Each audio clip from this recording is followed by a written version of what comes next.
Hello. I'm running a tiny bit late today. I'm just looking around because normally I have a lip balm with me. It's one of my ways of saying, hello, you are here. I'm just going to jump onto Facebook on my computer because sometimes my phone doesn't play along and it does not like to show me comments. And sometimes I get stuck there. Kathy! Hi! And I can see comments. Oh, Lauren, hi. Oh, it's so good to see you guys. They're two beautiful women in Queen's School with me. We've had a super incredible, intense, nearly 10-week container together, and this feels like family. Don't you guys think so? This round's been like really potent. I really love how we've made magic out of it. So, I don't need that. So I had this whole plan when I made this event. Hello. I always want to say Alice and I'm like, Elise. Hello, Elise. Elise is coming into Queen's School tomorrow and she is a voice coach, can I call you that? Among her repertoire of performing genius, and she's coming to talk to us tomorrow in Queen's School about how to use your voice to awaken and embody. Because they're conversations we have, and she's coming in. Hi. I know, I'm excited too, Lauren. 1 o'clock tomorrow, be there or be square. So I had a plan for today, and then I got busy. I had all sorts of masculine shit I had to sort out. So hence why my live is late. And you can join. I was going to have time to do this shit before I jumped on to get myself a little bit more in energy rather than in mind consciousness. And I didn't have time. And I was like, fuck it, you can do it with me. So you can do it with me. I have here, if you're in Queen's School with me, you know that I'm obsessed with vanilla. So I make my own vanilla oil, and that's all I'm doing here. So as part of what we do in Flowers and Honey and Queen's School, I talk to you about all of the ways to get embodied, which at the end of the day just simply means to bring your presence into your sensual body.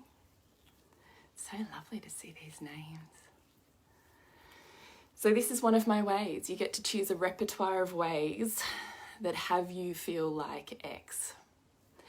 And when you then want to be X in a moment or to invite polarity.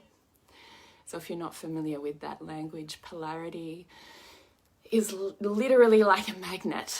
So you have a positive end and you have a negative end. Just like you have energy that is more masculine and head and rational focused, and you have feminine energy at the other end that is all about feeling and energy.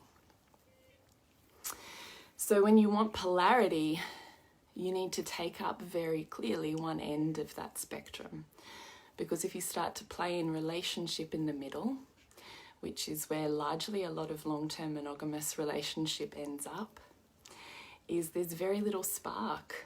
There might be a lot of love, because love contracts distance and wants sameness, but desire needs opposite and differentness.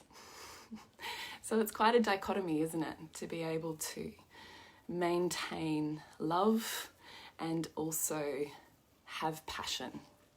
It's simply, I think, a skill set, a learned set of traits and behaviours and ways of being and belonging. And reclaiming your power, reclaiming your ability to know that in any moment when your heart is yearning to experience something other than it is right in this moment, that you have the power and a practice to get into one end of that polarity, whichever one delights you. Largely, if you're here with me, that will be the feminine. And likely, you're very, very good at your masculine. Because that's me too. And that's been me all day. So, I use my vanilla oil because I adore the smell. Whenever you're in your feminine, you just want to feel. The second you feel, you're in your feminine. Then once you feel, all you have to do is layer that sensation and feeling. And every time you add in a sensation, you're amplifying. And you are a beacon of amplification. Hello, beautifuls. It's good to see you. Nat, Janine, Nicole, Tui. The other really interesting thing that I've learned on my journey of women's work is how important this neck and base of the skull is. All of this is your pelvis. All of this is your yoni and vagina, and at the very top, where the axis is your cervix. So, no different to you have a map of your body on your palm and a map of your body on the soles of your feet. You have other maps in your body. This is one of those. So before I get on a live, usually I spend 5 minutes of just sensation. So I remind myself to be back here in my body because I've spent my whole time up and out here. And to come back in, I need to drop down into here. So this is where you use breath, movement, sound, sensation, and I focus on this area because it reminds me to make the transition and to open up into my truth, which is energy, maybe yours too. And that this is the voice that allows you to speak for what you want and need. And if you don't know what you need, how can someone else give it to you? You spend your whole life waiting for someone to guess, but never actually taking that power back into you and knowing for yourself. It's a very disempowered place to be. And I want you to be more powerful than that.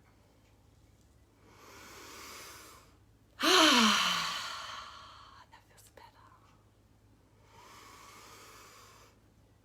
And I just track the energy in my body and check.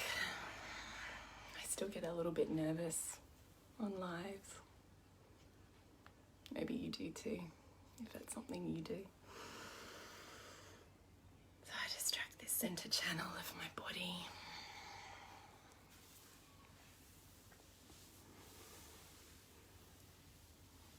It's truth bomb after truth bomb with you. Oh, beautiful Nicole. Tui, you're listening on the way from school drop off. The little girls are listening. That's heaven.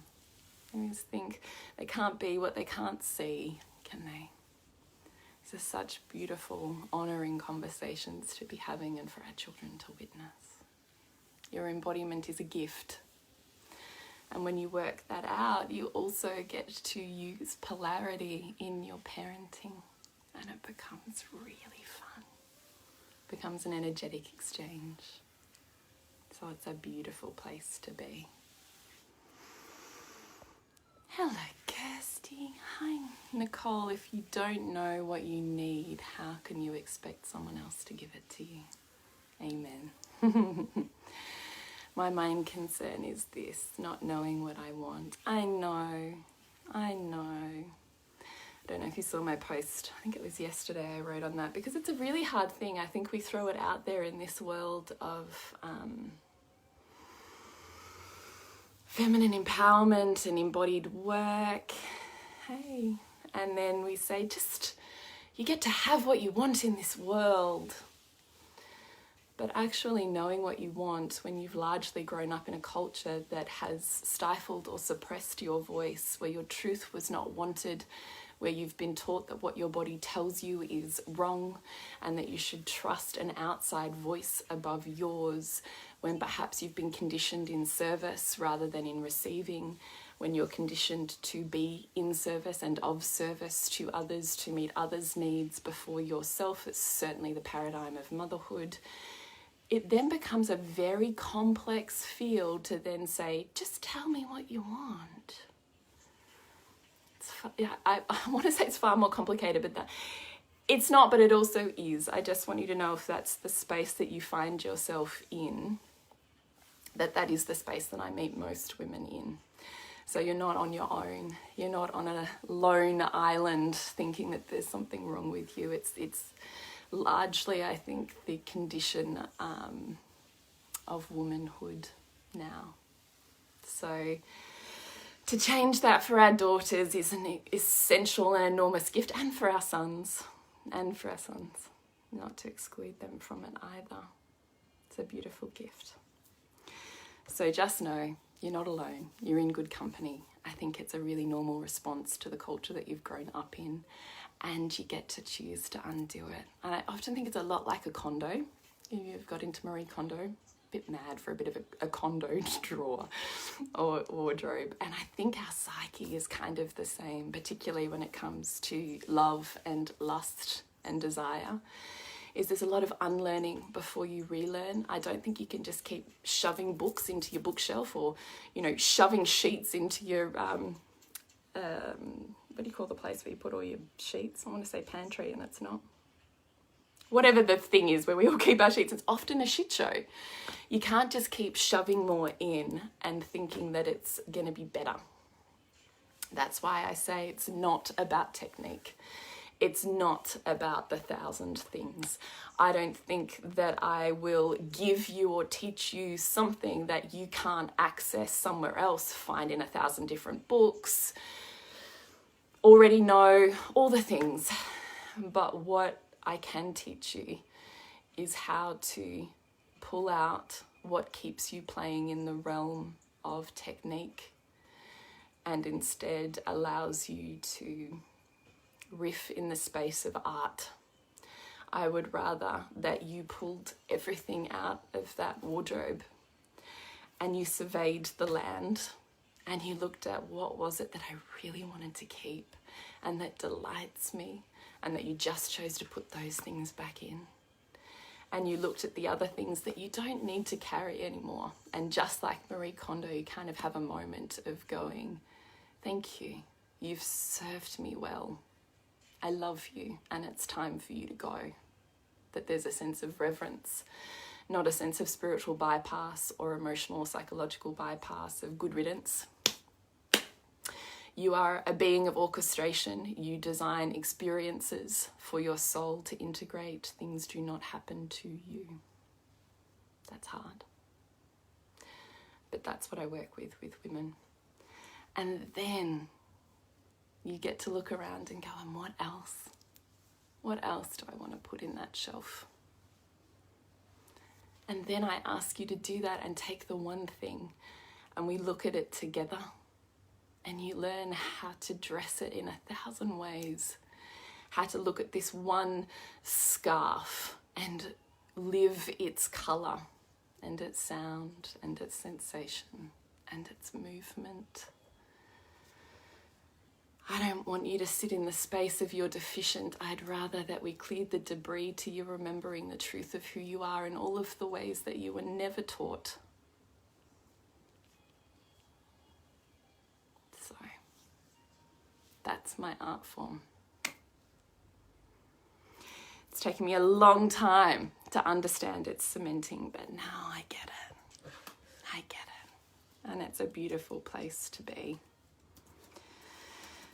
So, let's actually have a look at what I was doing today.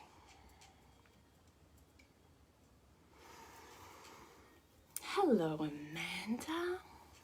How are you guys going? Linen cupboard. Thank you.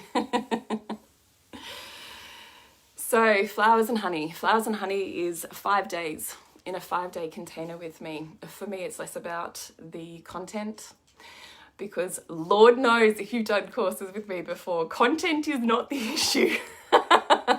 I tend to overload, give you so much that it can feel overwhelming, and I'm working really hard on making it art rather than throwing a whole lot of paint up on a wall. So the container with me for Flowers and Honey is more about having 5 days where you focus and bring to the forefront of your mind your sexual and psycho-emotional aspects of self and the meeting point of those in relationship. I do believe that you can have it all in the sense that it looks different perhaps to what you perceive it's supposed to look like. I hope that you draw wisdom and inspiration when you look at my world, that there's not a sense of, well, she's lucky or she can have these things because and I can't. Women are designed to be muses of inspiration. They're designed to go, oh, that ache in my heart is the truth of me. It's designed, that ache is designed to be there because it's your guiding light towards what you want. 4G, we'll see how we go. Let me know if it's hard. So I am a mother of 4 children. I am a full-time stay-at-home mum. That's by choice because I parent consciously. It's intense. So if you follow Beyond Nourishing the Mother, you'll know that. I have a relationship that I've had for nearly 20 years now, a long-term monogamous relationship, and it's exceptionally passionate. I don't think you have to forsake your own sense of self, aliveness, electricity and spark in order to be a mum, in order to be a mum who parents a certain way or a certain number of children. And I think that you can have what you want to have in a long-term relationship. It just requires more art than what we're taught. So my teachings intertwine between, Buddhist tantric teachings that I grew up on and the intersection of spiritual more consciousness and just lived experience, because probably I've been exactly where you are. That's the thing, you don't build genius unless you've lived through pain. They're kind of interconnected. Hello, Michelle. Shelley, not overwhelming, it's just needed soul deep. Aww. Thanks, Shelley. Kathy, clearing the debris. Choose what you want to keep. Yeah, that's what we're doing in Queen School, isn't it? That's cool. So, what I want you to be able to do is just have a couple of really basic concepts so that when we're in Flowers and Honey, we're not spending time talking about them so much and we're able to really take off. I can say words like masculine or feminine. In my book that I'm writing at the moment, I'm transferring those words across to flowers for feminine and mountains for masculine, so you may hear me use that language.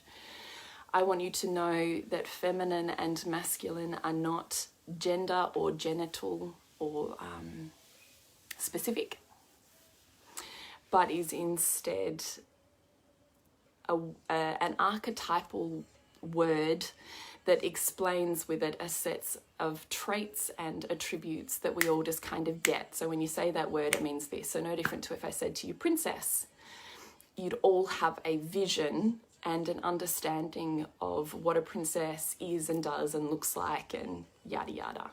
Or I said villain, and you all had an understanding of what that word meant in its context. That's simply all masculine and feminine is. It's a word that is used more simply to describe a set of ways of being and belonging, traits and attributes. So feminine is at its core energy, and masculine is at its core consciousness. So regardless of the genitals you were born with, regardless of your sexual orientations or gender identified, it is to do with how you feel at the very center of you. It's the core of you, what lights you up and opens you up, what has you feeling like, God, I just feel so good when I'm in that space. And then you retract backwards and you go, but I can't be for all these reasons. Or I can't be because da-da-da, my partner doesn't let me, yada, yada, yada. So what I want you to know is that at the end of the day, the feminine is all about energy and the masculine is all about consciousness. So the feminine is anything that is matter, feeling, sensation, anything that has a tangible physical form, emotion. The feminine is everything that is changing and is changeable. No different to the masculine being consciousness, spirit, divine, source, whatever you want to call it. There's an ancient part within you that I'm sure you can all breathe in a level of understanding of, that has never changed and will never change, was present when you were 3 years old and continues to still be present. So there's a part of you that has never and will never change. That's the consciousness, soul, spirit, whatever you want to call it. And then there's everything about you that changes. Your body, your feelings, your relationships, your finances. What else? I don't know, all the things. All of that is changeable because all of that is the feminine. So you're both. We're all both. And they play on a spectrum like a ruler or a slider bar. And depending on what set of traits and attributes you need depends on where you slide, and how far you slide into those depends on what's comfortable for you, what you deeply enjoy, and how you've been programmed and what you allow yourself to experience. Then as another layer to that, we all interplay with each other all of the time because we're humans, always interacting and influencing each other, because at the end of the day, we're all energetic. So if I were to take up the pole of being fully masculine and being the container of consciousness, you would automatically feel more. And if you were to be more masculine than me in this moment, then I would be feeling more than you in this moment. And we're always influencing each other. So depending on how much of one polarity you take up, depends on how much of that polarity is left for your partner to take up. Because together, you're a whole universe, all parts expressed. So a relationship functions on the same set of principles of universal laws that our entire world is governed by. So too is our family dynamic, and so too is our relationship, all parts expressed. So this is a really powerful and beautiful way to look at relationship, because it means that everything that occurs within this whole universe is completely changeable, and I have the power to move, manipulate, transform, learn from, grow through, that the dysfunction is completely functional and orchestrated towards my growth, not in the way of my growth. So how does this relate to what we're doing in Flowers and Honey? A lot. Because when we're talking about, I didn't probably explain masculine or feminine enough, did I? So this is what happens, I get off on a tangent. So feminine is all energy, all feeling, all sensation, everything that sparkles and shines and moves. And to be in your feminine is to relish and enjoy feeling and sensation, and not having an end goal, but just really playing in this space. You love things that amplify, sparkle and shine because they amplify, they add on. You love this color and that color today, and you don't like that one anymore because it's changing and it influences feeling and energy states, and it's amplifying what's available to you in energy. So if you're a masculine core being, or you are sitting in your masculine, you're like, give me nothingness. Have you ever got to the end of your day and you just want to flake on the couch and be like, everyone stop talking, no sound, no noise, just a blank space in a blank room, and I'd be a happy camper, right? On my own, lots of black, lots of quiet space, lots of just consciousness, no feeling. The less feeling, the better. Whereas the feminine's like, I just want to feel more. So I hope you can kind of get that difference. The other interesting part that I always find hilarious in relationship is that it's quite the dichotomy, isn't it? Because regardless of gender, There will always be, and opposites attract, right? For a reason. You, to the degree of which you are sitting in your masculine or feminine, will be the exact and opposite degree that your partner sits in theirs. So you're like Tetris blocks that fit in and create the whole, right? So if you're really good at being in your masculine, consciousness, rational thought, goals, orientation, tick those lists off, get shit done, organize and orchestrate everyone, space and time, manage the shit out of everyone, like it doesn't matter if it's CEO or if it's at home with the kids, that's the skill set. You exist up here. The feminine exists in I feel about these things and I'm influenced by here and so on and so forth. Where was I going with that? Oh, yes. So the funny thing is that we're attracted to our equal and opposite, but often as women will be, well, I shouldn't just say women, often as feminine identified core ways of being and belonging to the world, we'll look at our masculine partner and go, but how do you feel about this? And he's like, well, I don't feel anything about this. And you're like, how can you not feel anything about this? And you run off with this whole story. Or he's so feeling about this that you're like, let's just calm down for a minute. Do you see how the universal whole is at play there? So for the masculine core being, regardless of whether he is used to being more in his feminine or not, based on his childhood wounding and his own programming, if he is a masculine, if you're a woman who finds that she spends more time in her masculine, you'll have a story of feminine rejection. And if you are a man who spends more time in his masculine core being, who spends more time in his feminine, you'll have a masculine rejection story. They're both really beautiful places to visit. And you have a man at good as being in his masculine as you are at being in your feminine, because you're those Tetris blocks. So the moment you take up more space of that feminine, he will automatically be pushed into taking up more space of the masculine. I think I'm going off. I'm always worried I go on tangents and then I think I might have left the beginners behind. So let me know if you want me to riff on anything a little bit different from now. So therefore, if you have a really beautiful masculine partner in front of you who loves nothing more than nothingness, just give me nothing, just be more nothing, and we'll be great. Because nothing feels amazing. And if you would just be more nothing, you'd feel amazing over here too.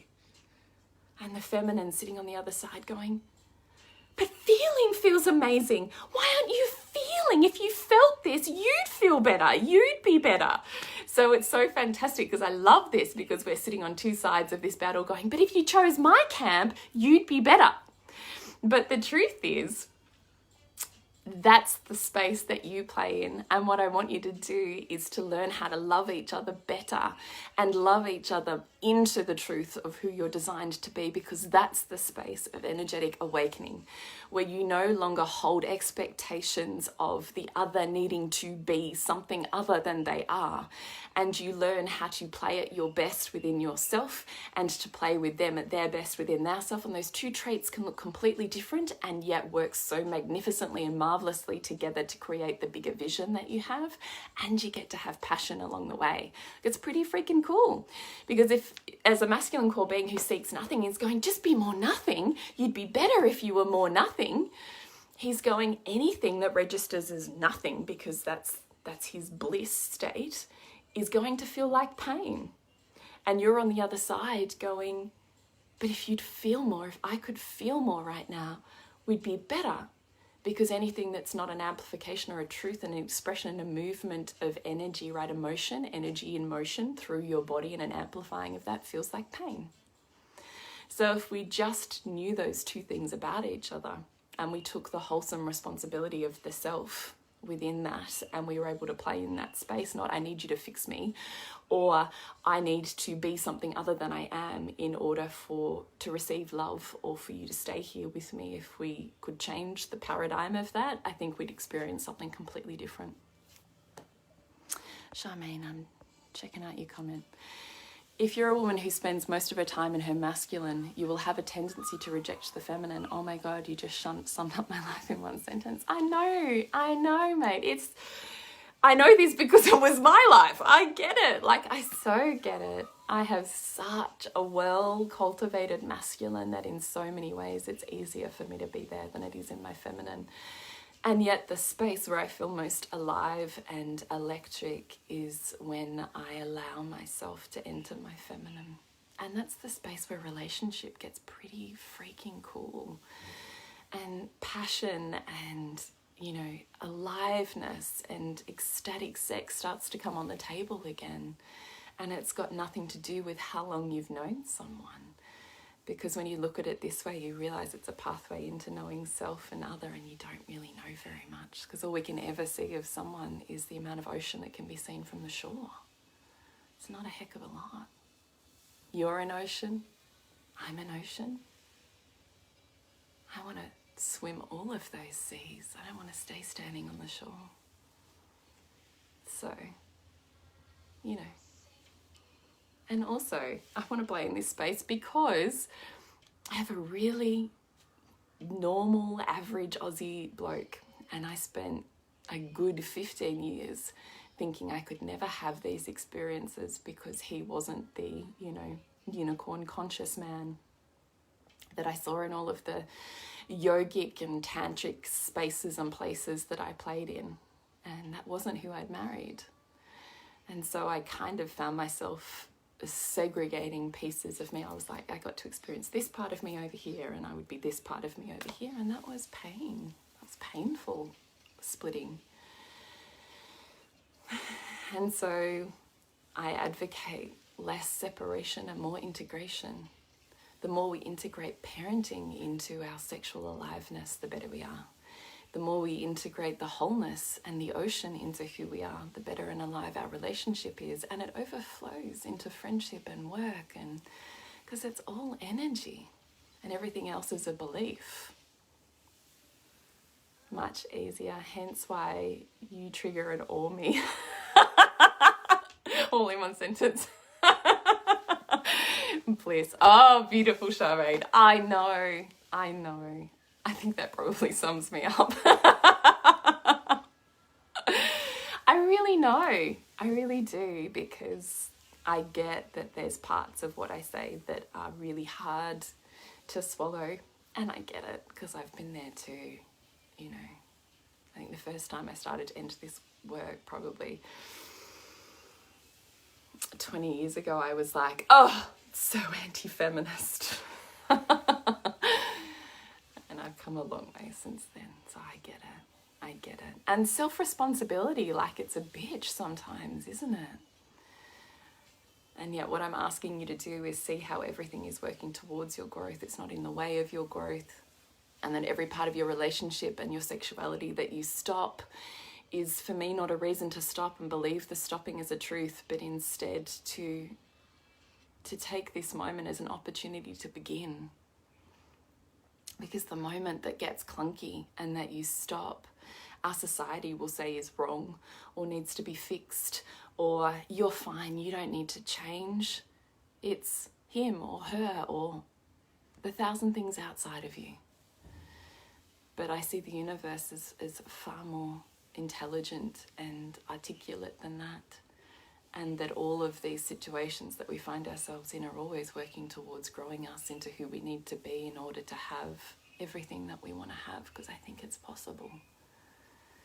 But you can't stay there holding the set of beliefs that you have, right? Your reality is created by the beliefs that you are holding and have held up until this time. To change your reality, you have to change your thinking. And that can be triggering. I get that.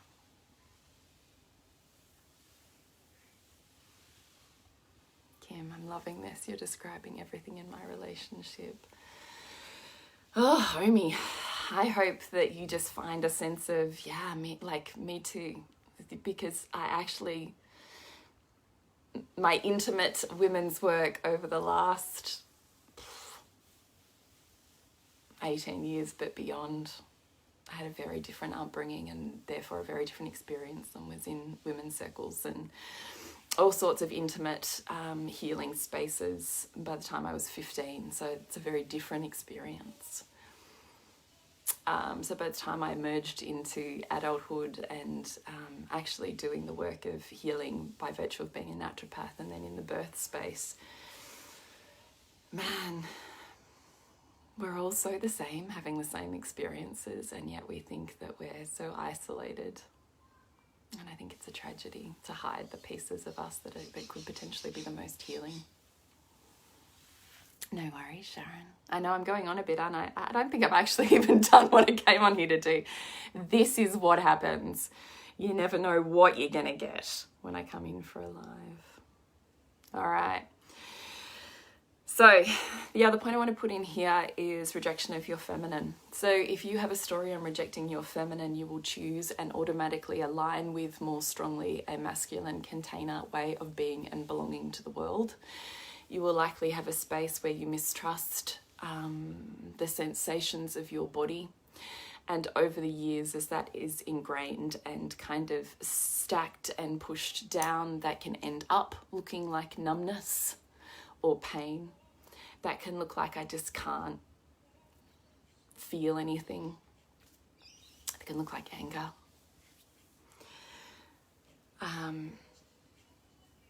That can look like I had an abusive, crazy mum, and so I reject my feminine. It can look like I grew up with a mum or a dad that themselves rejected the feminine and the goddess or the she and everything that she represented, and emotions weren't allowed and I was never listened to, and you needed to be less because you were too much. Like, you pick 1,000 stories, right? Or my sexuality was a commodity and I've learned to suppress it. I've learned to cloak it and hide it because it's unsafe. It can look like, I believe, that loving the experience of seeing women in ecstasy and bliss and receiving that as a blessing and as a gift, I choose to see as objectification of women. Of course, there's a shadow side. There can be to everything. But in its truth, it's also the gift and the blessing of the goddess. So you're a feminine being. You can, when you're in your feminine, you can bless a space with your energy. Sorry, a phone call came through. I think my phone's going to die in a minute. So I better actually get on with it, hadn't I? It can look like I'm not helpless and I can do it all. Can look like the feminine is weak, crazy, irrelevant, untrustable. Vulnerability is shameful or too scary. I must be in control and self-sufficient at all costs. Emotions are weak, the feminine is weak. Sexual energy or opening equals what for you? Receiving a gift or help of any sort equals what for you? It's all versions of a beautiful feminine being deciding, learning that she can't trust or rely upon a masculine outside of her, so she trusts her own more. You know, you become your own man. It's pretty hard to have a lover be more like man up or be the man that can take you when you already are your own man. It's a pretty hard place to be. So they're the basics that I just wanted to make sure that we tapped off before we jumped into Flowers and Honey on Monday next week. If you've got any questions or anything in specific, you're more than welcome to DM or PM, whether you're on Instagram or Facebook, or email me. It's totally cool. I'd love to have the experience to talk to you. Nat, you become your own man, and there is where the penny dropped. Yeah, I know. I really I know.